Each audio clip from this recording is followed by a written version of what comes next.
त्या भाऊनं लाडक्या बहिणीचा हप्ता आणला, पण बायकोच्या हातात मात्र 1 रुपयाही नाही दिला. कोमल, काय हो, काय झालं पिलूचे पप्पा? अगं तुझ्या खात्यात 3,000 रुपये जमा झाले योजनेचे, मी काढून आणले.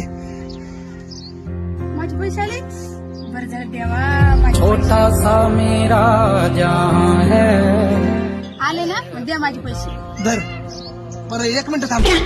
ते तुझं आधार कार्ड अपडेट नव्हतं, त्या आधार कार्ड अपडेट करायला गेलो आणि ते बँकेला लिंक करायला गेलो तर 300 रुपये गेले ना, आणि ते इकडे तिकडे पेट्रोलला 200 रुपये गेले, आणि ते 500 माझे.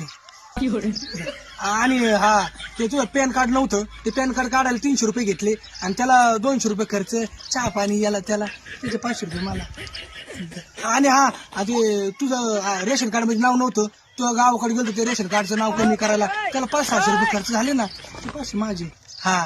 आणि हा, हे तुझं सगळे तामझाम मध्ये तुझं रेशन कार्ड काढ, पॅन कार्ड काढ, आणि याला त्याला माझे फॉर्म भरायला त्याला माझे 3 दिवस खाली झाले कामाचे, त्याचे पैसे 500-500 ने धर, ते माझे. हा, असे वर्ष किरकोळ कारकोळ लय पैसे झाले कमी बरं का खर्च, ते आता पुढच्या महिन्यात घे ना.